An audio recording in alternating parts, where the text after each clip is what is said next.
104.7 The Cave. KKLH, Marshfield, Springfield. A proud member of the Kansas City Chiefs radio network. Touchdown, Kansas City! Now, it's time for Ned Talk. Ned, let's start out the show today with a philosophical question, okay? All right. If the NFL plays a game on Black Friday and nobody watches, does that game count as a game? So you came to old Methuselah to ask that. That's very cool. I think, in all honesty, I didn't watch the game. Did you watch? No, sir. Nobody? Did you watch? I was going to watch, but I didn't know what time it was on. So when I turned on the TV to watch it, it was already over. Let's put it this way. In my opinion, the Jets and Dolphins, it's a fair matchup, and you have it in New York City on a holiday weekend. But having it on Black Friday, I think it's a colossal mistake, and I would be surprised if they repeat it again. Is there such a thing as too much football? Yes, there is, and we've talked about it before. I agree with the game, though, because all the girls are out shopping. What are the guys going to be doing? It's Ned Talk on 104.7 The Cave. That's what we're doing.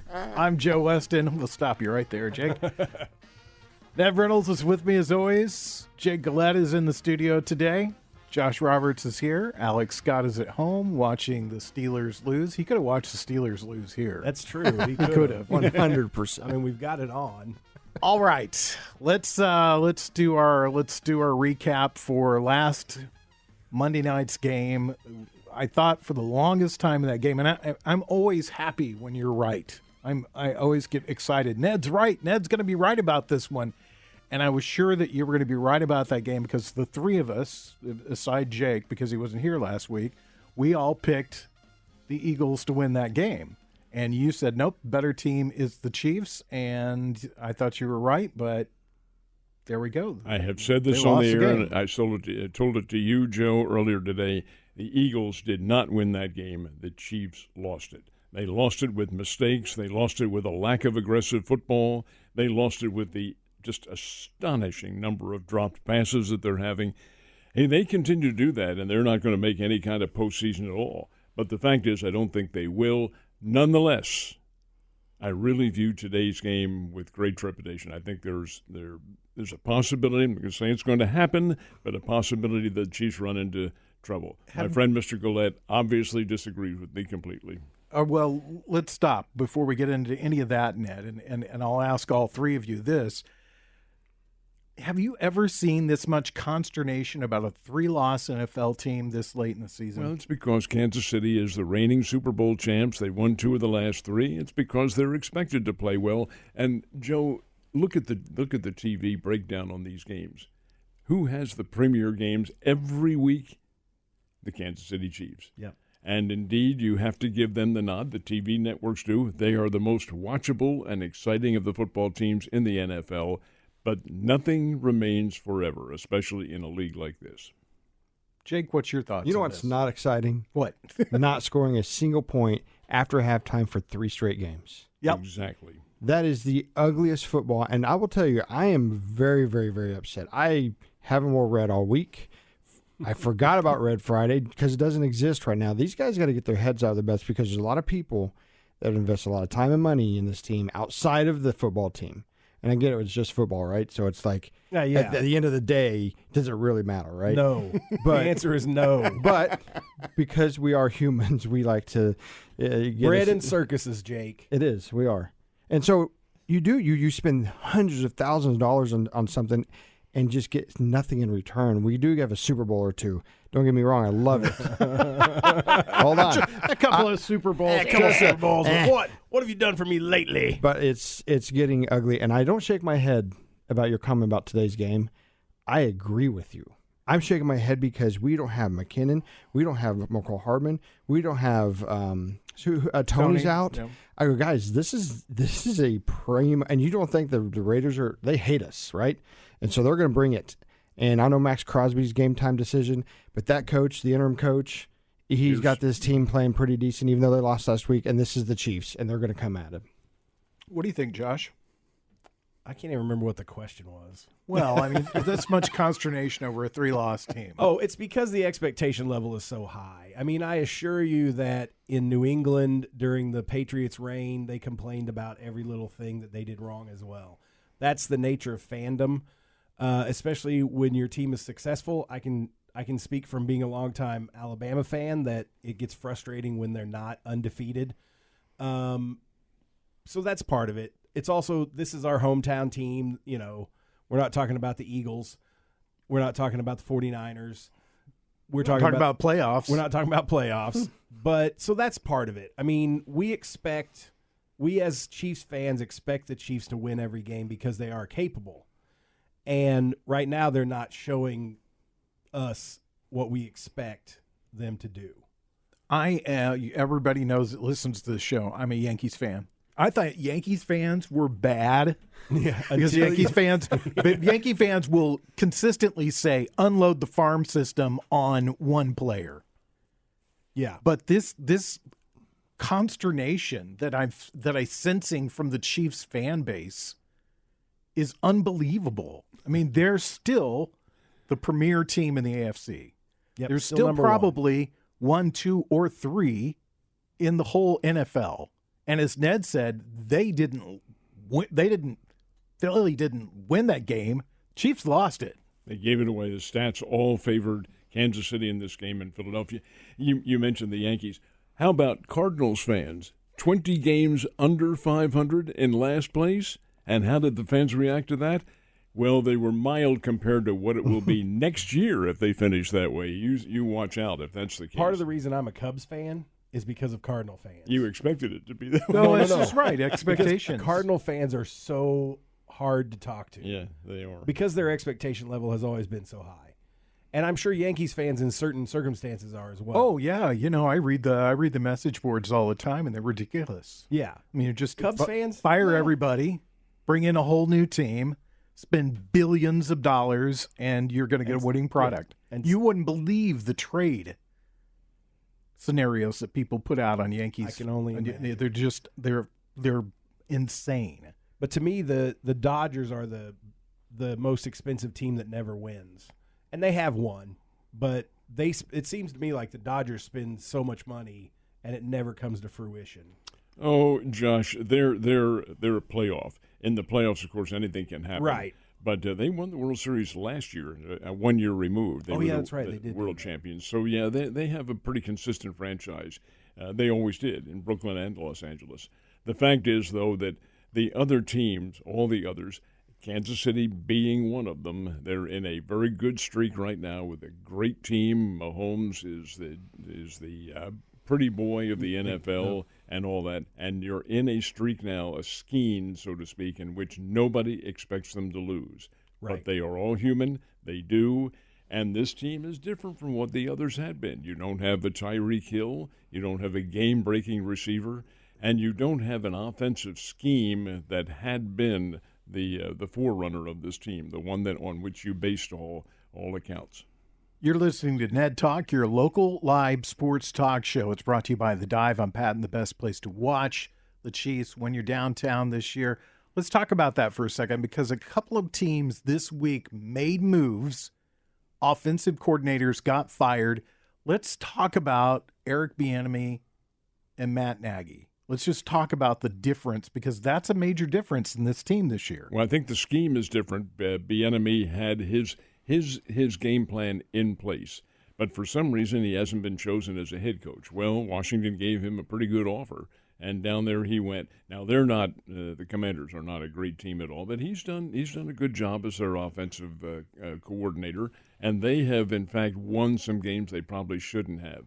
Nagy was the head coach of Chicago Bears, Chiefs, Bears, and now back with the Chiefs again. The Bears were awful, but they are awful without him there. Whether or not he made all that much of a difference, I don't know. I think he has, and I think Jake will agree with me. He has on offense. His scheme is a lot different from what Bieniemy's was. Would you agree? I think if you look at the two teams on a piece of paper from last year and this year, the difference is you have Juju out and Rashee Rice in. Okay, a lot of experience with Juju, but to me, they're the same style of player. They can get open and catch the ball. So you have basically the same team, the same 53 guys on last year's team, this year's team, and the one thing that's different is the Bieniemy and Nagy swap out. I truly think that Ron Rivera should have been fired along with Jack Del Rio and given Bieniemy the job for the last 7 games, because I do think what's going to happen is possibly Bieniemy's going to be out without a job next year. Because if Ron Rivera gets fired, he's out too. You don't think he would be a contender for the head coach? I don't think so. I really don't. And I think what you said earlier is that Nagy was our quarterback coach. He goes to the Bears, became the head coach, was terrible. And then he came back here as our quarterback coach again, fantastic, once again, and he's been given this opportunity, and I think he's the problem. That's my opinion. Josh? I think Andy Reid is the problem. I know, I thought there was going to be fisticuffs in here before the show started. I have to take folks, these scissors away. For our audience, we had this discussion earlier, and I'm a pacifist. I keep guys apart. That's true. You see Ned between you and I? Yeah. First of all, I'm the toughest guy in this room, Jake, so just take it easy. Second of all, that doesn't say much for this room. I know. It's not saying much, but here we are. It's an unpopular opinion, and that's fine. But I think the problem is Andy Reid, because I think Bieniemy did fine, but they still had stupid plays and stupid things where you're like, why did they do that, or why aren't they doing this? And so this year the problem is, and it could be a combination of Nagy and Reid, who knows. Nagy's not the greatest, but he's the long and short of it is this: they have enough talent on this team to be playing better than they're playing. They have a running back that averages 6 yards a carry, and they don't run him effectively. They run him, he gets 60, 70, 80 yards, and then they put him away. It's like they put him back in the box, save him for next game. Why is Isaiah Pacheco not getting 100 yards every game? Why don't you run that guy until they stop him? Because then that'll set up all the cutesy plays that you do that don't work. I can't Maybe disagree some with of them you. will work. I can't disagree with you. They had 125 yards at halftime, and they rushed it 5 times after halftime against the Finished Eagles. with, 138? Yeah. Is that what it was? Something like that. I can't disagree with you at all. At a certain point, to me, it goes beyond just the coordinators, because there's a guy at the top of this that's in charge of those coordinators. And he's won 2 Super Bowls, and he's winningest coach in 2 franchises history. Right. And he has so many things that are going right for him. He's one of the best offensive minds in all of football, and people like playing for him.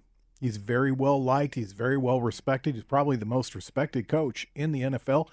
He's not Bill Belichick. Bill Belichick's not very liked. Andy Reid is very liked. It's hard to find anybody say a bad word about Andy Reid. Maybe that's part of the problem. But here's the problem. Here's what I think that it is. Here's my opinion on this. Okay, I'm going to share this with you. Well, you're one of the 4 here. Is that the league comes back to you. It always does. It does in every single sport.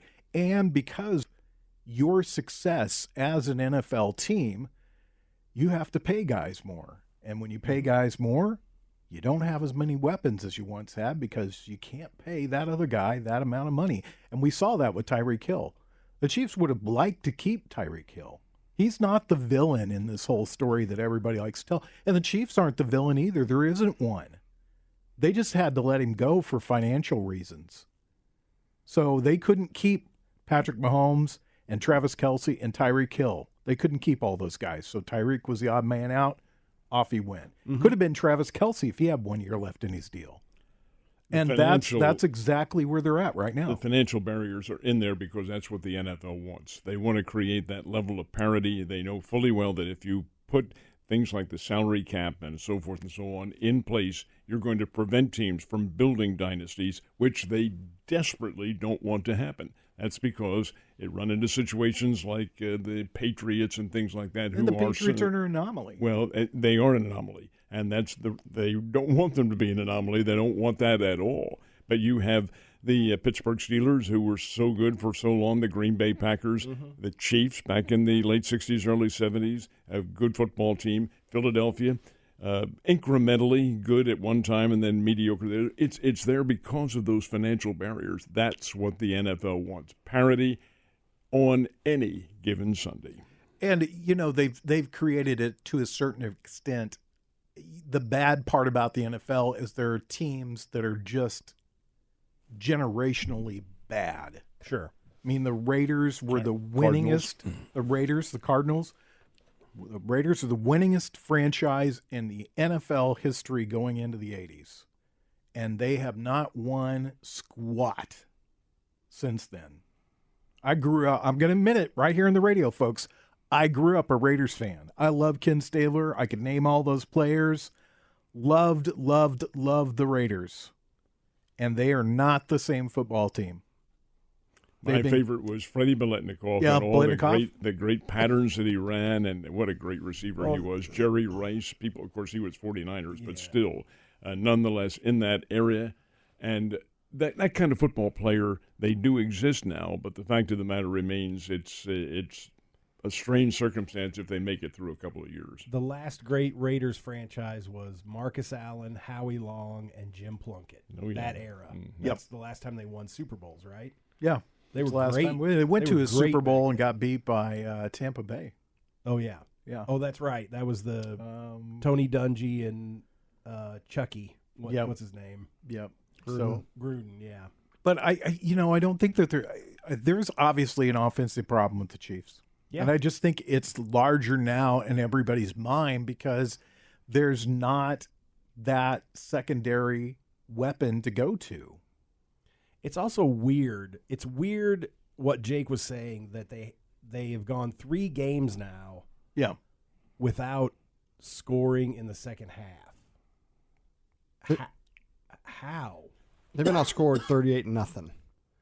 Let that sit. This is a team so basically they're front-loading all of their points. They're like the first half, they're like, we're going to dominate the first half, and then we're going to take the second half off. I mean, that's how it feels. That's what it looks like. The Chiefs are a Jaguar right now. I mean, when they run, they're great, but they're in the shop a lot. Right. Josh, you might remember last week we talked about one of the philosophical approaches of Kansas City is to take that first series, that first offensive set, slap that team right in the face, your opponent, and say, this is what we got. Take it right down the field and score, and then seemingly back off. Now, I don't know whether that's what they're doing. I doubt very much that it is. But it does give, when you go down and punch a team in the face like that and say, hey, show us what you got, well, they will. Yeah. They can change their defenses. This is pro football.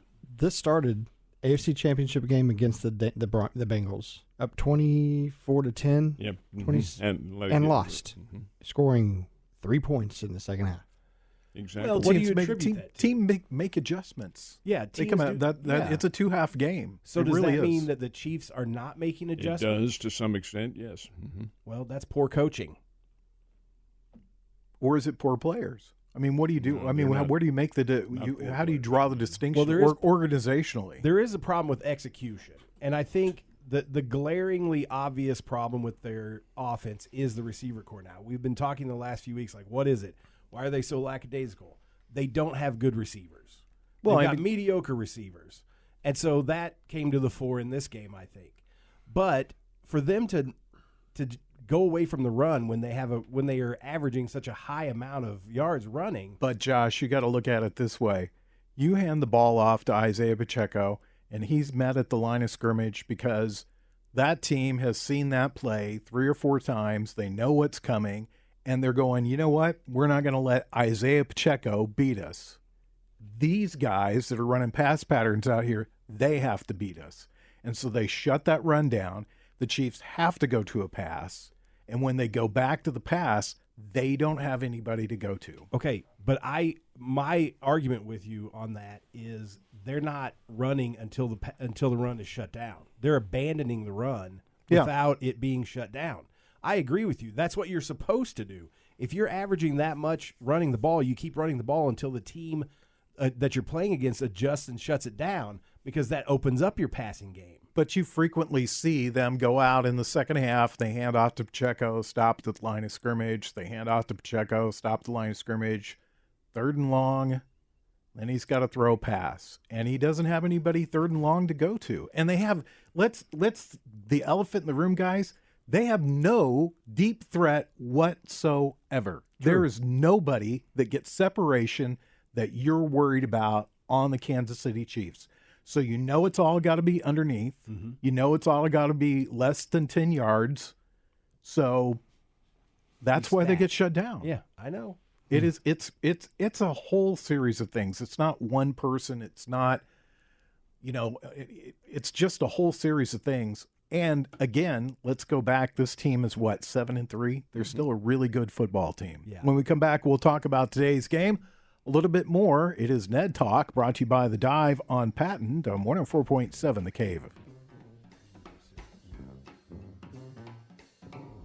You're listening to Ned Talk on 104.7 The Cave, part of the Kansas City Chiefs Radio Network. Back to Ned Talk on 104.7 The Cave, a proud member of the Kansas City Chiefs Radio Network. We're about 23 minutes away from the start of the Chiefs pregame show right here on 104.7 The Cave. Art Hange, Mitch Holtis, Dan Israel, the whole crew from Kansas, well, not from Kansas City today. They'll be in Las Vegas. Sunny, beautiful, hot Las Vegas, the third, fourth, fifth home for the Raiders as the Raiders and the Chiefs play this afternoon. Mike, the intern's out there, right? Mike, the intern, is there, and they are being inside, so the conditions are totally bland and nothing will happen. How did he wangle that, by the way? He's out there for some reason, I'm sure. Oh, whatever. Yeah, whatever. He always calls it for work, for business, whatever. All right. They're playing the Raiders today, the Chiefs are, and what can you say about the Raiders? Let's talk about them for a minute. Antonio Pierce took over for probably the most unpopular head coach in recent memory. Yeah. I tell you, I don't think the Chiefs lose, but this game, I view it with a slight level of concern because it is the Raiders, and while the rivalry is probably not as intense as it once was when both were strong contending teams, the rivalry is still there. And the Raiders, who are not playing bad football, they're 5-6 on the year, and did have a couple of wins. Yes, it was the Giants and the Jets that they were able to win against. Gave the Dolphins a very good fight last week, but did not win the game. But it is a Raiders team that's capable. They are not a great offensive team. I think they have under 200 points scored this year. They don't score a lot, but they can play, and they have a very good defensive ball club. I do look for a defensive game. I do think Kansas City is able to maintain, but they have an awfully tough psychological barrier, and that's holding on to the football. That has to be overcome. And, Joe, I'm of the opinion that's more mental than it is physical. At the fact that Mahomes does throw the ball hard, yes, but it's pro football, and other receivers are able to catch on to it. So I think we have a number of variables involved for Kansas City, excuse me, but I do think they win. Who's the quarterback for the Raiders right now? It will be a guy from Purdue named Aiden O'Connell, and they bench Garoppolo, as they should. He wasn't getting anything done. So this O'Connell kid, and he is a rookie, and I think this is why I think the Chiefs win, because that Kansas City defense is going to put a lot of pressure on him, unlike some of the other teams. And O'Connell's, he's going to understand what it feels like when a Chris Jones and Karlaftis and people like that are chasing your behind down, and then we'll see what happens. Yeah, you know your term as a quarterback is short-lived when a team is midway through the season and they're already talking about who they should trade for at the end of the season or who they'll draft, and that's where the Raiders are at. I mean, let's just sum it up that Garoppolo was the savior. He was signed because Derek Carr is awful. He's the worst human being and quarterback in the entire universe. You can thank Josh McDaniel for that. And now Jimmy Garoppolo's here, and he's going to save the day, and he didn't. So they've gone to a guy they drafted, and now they're talking about who they're going to trade for next year. Exactly. And on top of that, people have been making trade packages since day one of this season for Devontae Adams. But he's still a Raider, and the Raiders do have a pretty good run game, and we'll see. I mean, we'll just What do you, Ned, let's stop and I'll get all your opinions on this. Let's stop and talk about this for a minute. We touched on it a little bit in the last segment. Here's a team once a proud franchise in the NFL. Now they are a doormat. How does that happen? Leadership. And how does it stay so long for 20, 25 years? If you do not have a leader at every aspect of and this is not just football, in any business that you have, any organization, if the leader isn't there, you're going to be part of a rudderless ship. You have to have somebody to direct the attack that you have, the mission that you're trying to achieve, the direction in which you're going, and if you don't have that, and the Raiders have not, I think that's going to be corrected here, maybe, although this guy, the son, is not all that much of a paragon of good fortune or anything like that, but nonetheless. What is the deal with the haircut? Leadership. He's got the same haircut. As Al. No, he doesn't. Al had his hair slicked back, looking good. Al Davis, when he had the team and they were successful, he was the leader. When he became ill and kind of relegated some of the authority to others is when they began to fold. I completely agree. What is the deal with that haircut? I mean, really, He Mark gets a free Davis. bowl of soup with It's it. kind of like the unibrow thing. Oh, my He's getting goodness. free soup Do every either time one he of you gets a guys haircut. remember when the Raiders were good? Yes. Oh, I do, sure. Well, I'm not talking to you. Of course Oh, yeah. you do. Yeah, like I said earlier. You're older than me. I remember the Marcus Allen era. I remember I had forgotten about the last time they went to the Super Bowl with Gruden.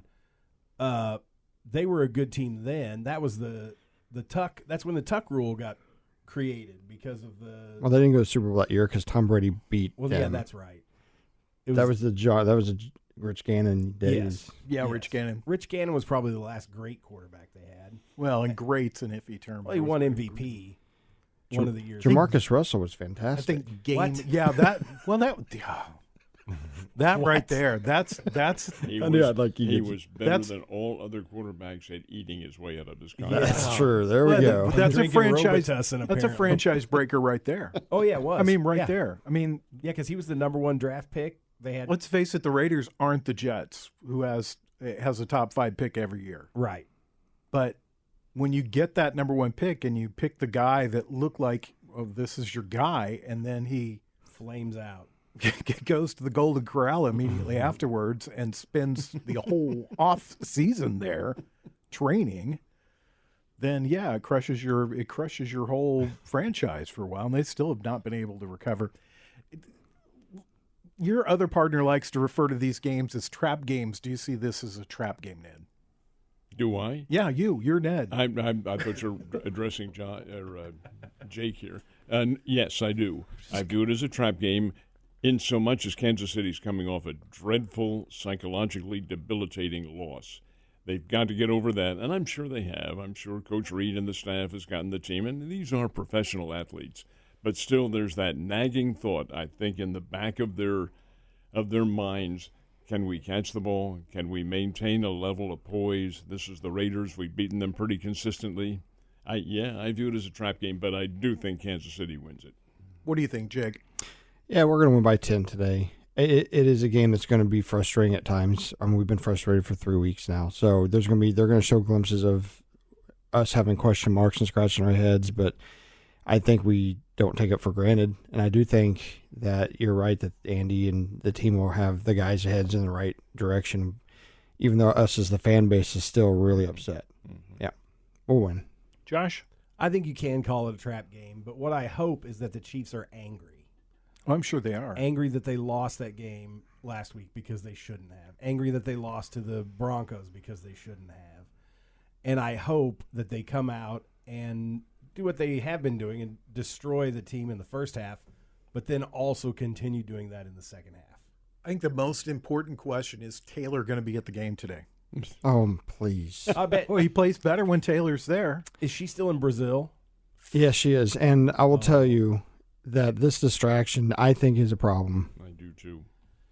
I Not a think problem for him. I think the marketing of it. I think that the NFL is making bank on all of this, and so they don't think it's a distraction. I think the only way that this is a distraction to Kelsey is if he is not playing well because he's thinking about her too much.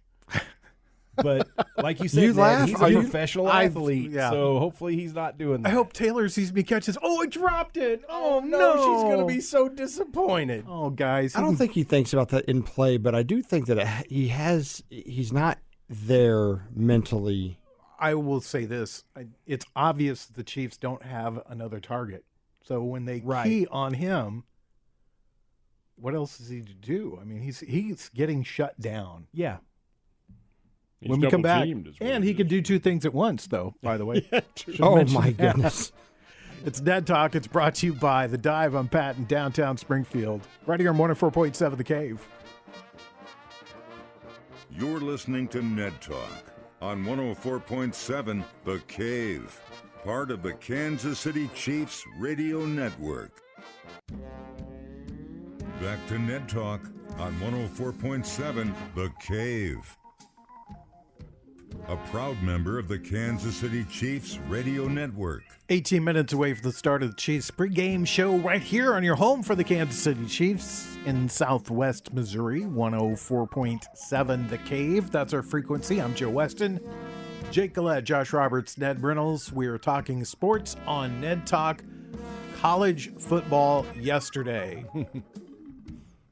What do we think? Tell us about it, Ned. Well, the Michigan-Ohio State game, hosted by the Wolverines Ann Arbor, was a great game.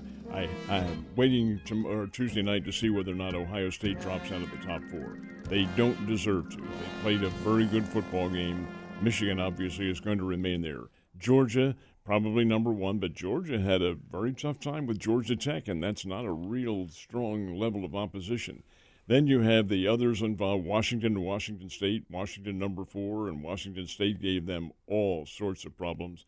And then you have, and they're not going to get in, even if Alabama wins, and Alabama does stand a chance of beating Georgia in the Southeastern Conference Championship game. I think they stand a pretty good chance, but I don't think they get into the Final Four field. I thought at one time that they would, but I think the field is so evenly balanced now that it's not going to happen. I totally agree with him. You guys are Then not. shut your mouth and You're- listen to you're the not- reality of this situation. You're not into the So- championship games that are coming up. But here, Michigan and Iowa play for the Big Ten championship. Michigan's going to win that one going away. Iowa I has agree. zero offense. I don't even understand why Iowa's in this game. Western Division champions Yeah. is why. Now and then you have Georgia, Alabama, which I think will be a great football game. And Alabama is going to win that game. I'm going to say it right now. Let's make a bet. Keep your hands to yourself. I'll tell you the one that might be the X factor is the Florida State ACC championship game because they're playing Louisville. They play Louisville. And I think And they they- play in Charlotte. If not And Florida State could have lost to Florida yesterday. They have a backup quarterback who did okay, but he even got knocked out of the game for a little bit there. They were on their third quarterback. I think Louisville could beat them, and they're the one that's sitting there at number 5, which they make number 4. I think Ohio State does drop out of the top 4 just because the other teams that are still undefeated won. Even though they didn't win convincingly, I think they move up and they drop to at least 5 or 6. So would you put Oregon in there in that grouping? I think you have to until these championship games, and then it'll all play itself out. Well, Oregon does play in the championship game. They play Against Washington, Washington, and that's yeah. the second time they played this year. That'll be a great It was a game. great game, yeah. Yeah, it was a See, great to me, game. I don't think these because then there are a couple of conferences that don't have. Yes, there Yeah. are some So that don't why have it yet. would this game have any implications? Because it's a regular season game. It counts on their schedule, and indeed that's what the bowl committee looks at for a final determination as to who's going to get to be in the Final Four. This is last year for the Final Four. Next year it's the, what would you call them, Terrific 12 or Titanic 12? Yeah. Or the Overblown 12 or what? That's the only way Alabama will have a chance to get in the playoffs. All right, raise your hand in this room if you think Ohio State will still be in the top 4. It's two of us. We Two of us. split 2 and 2. It's the old folks. It's the old guys that know the truth. Look, I man. can understand where you're coming from, but I feel like because the other teams below the 4th, 5th, 6th, 7th, and 8th ranked teams all won, But they don't play in the Big Ten. which is Son? inferior to the SEC. They don't play in the SEC. I mean, they are everything Ohio else State. second-tier football. And I promise you, if Notre Dame was in that same, they aren't. But if they were in that same situation, they'd get the nod because they are Notre Dame. The same thing. Yep. It's the name. Yeah. I mean, we saw this this last year, TCU. Right. And Well, they but lost. TCU They stayed in.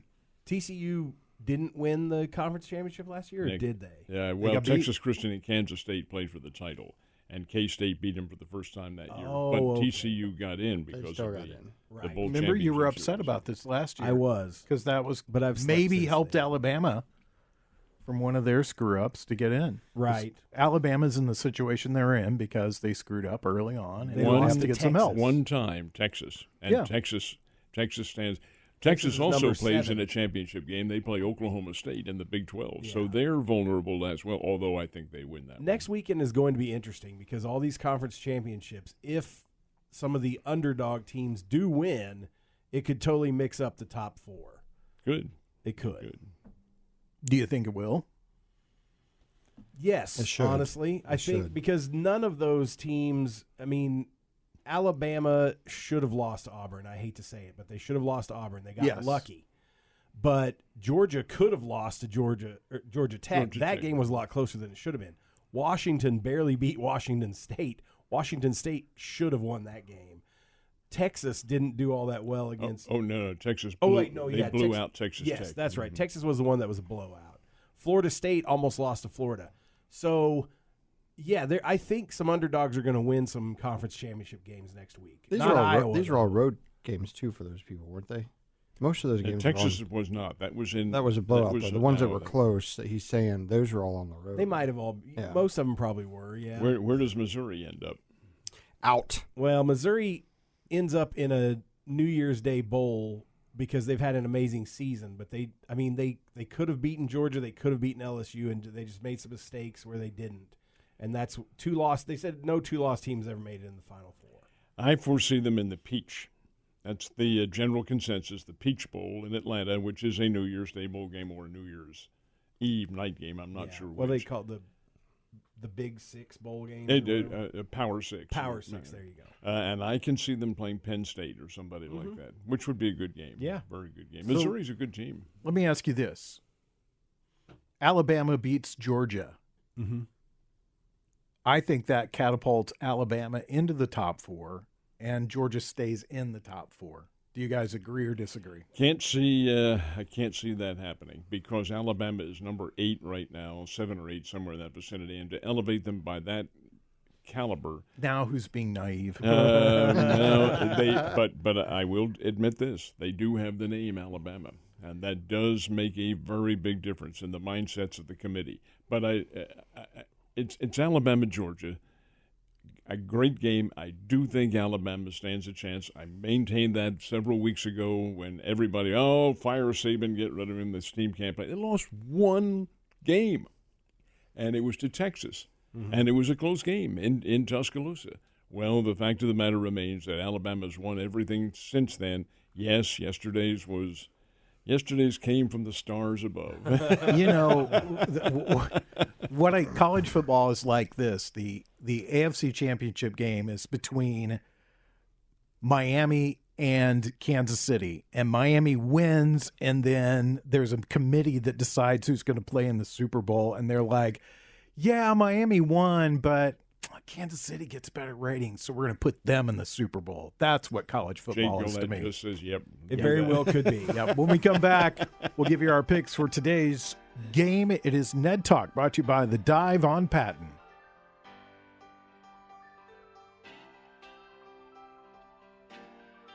You're listening to Ned Talk on 104.7 The Cave, part of the Kansas City Chiefs Radio Network.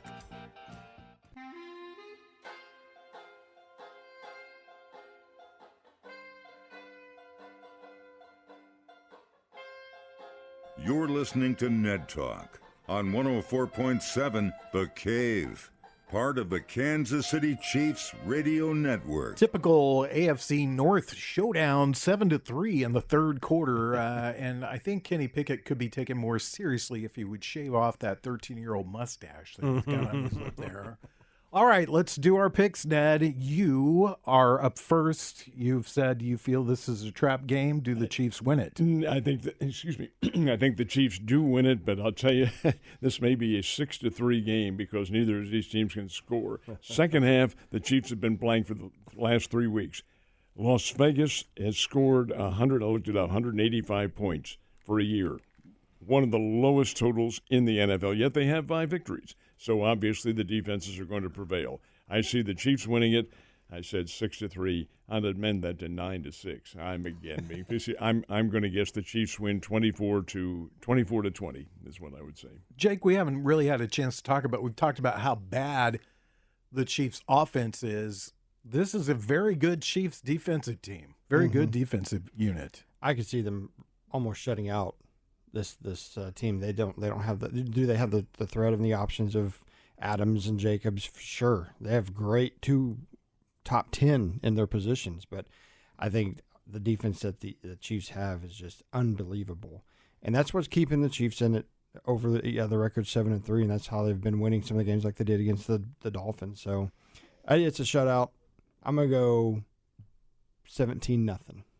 Wow. Okay. What about you, Josh Roberts? Well, I think the Chiefs are going to win. I kind of think maybe they'll wake up for this game and they'll score in the second half. So I could see, with the Raiders' offense being so poor, I could see this being kind of a blowout. I'm going to say 35-10 Chiefs. All right. Well, that puts the onus on me. I'm going with the Chiefs. I think they will win this game. I think they're going to play angry for a while. And I think that their natural inclination just let up. They're going to score in the second half of this game. So I predict that they're going to win 32-14. Okay. So I think that they will play. And I think there may be a couple of defensive scores in there. What's the spread on this one? It is the Chiefs by 10. Okay. Want to remind everybody that we'll be back on the air next week. It'll be a Sunday night game, so we'll be on the air at 5 o'clock right here on 104.7 The Cave. Tomorrow night, you can listen to the Kingdom Show, which happens here after each Chiefs game. I think that runs at 7. Do you know about that, Ned? Believe that's right. Yeah, 7 o'clock. You can hear Mitch Holtis talk about the game and everything that happened. So, once again, we've all picked the Chiefs to win today. Ned, did you have a good Thanksgiving? Very nice. And how about yours? It was pretty good. Yeah, it was pretty good. Got to spend time with the family, and that's all that really matters. Jake, you? Same. You're a traveling man these days. So I have been. Yep. So, were you home? No, went to Joplin. What about you? What'd you do, Josh? Oh, my mom and I went over to a friend's house and had kind of a Friendsgiving. Was it Cullen? It was Cullen Bunn's house. Oh well, then that's a lovely time that you guys had there, wasn't it? We drank some old fashions as well. All right, remember we'll be on next week, 5 o'clock next Sunday. Enjoy the Chiefs game. Thanks to Brian Tittle, Corbin Campbell, our mad scientist. Vegas bound Mike the intern will be at the game today, so hopefully you'll see him. And of course, Nick Fury. Coming up, the Chiefs and the Raiders right here on 104.7 The Cave.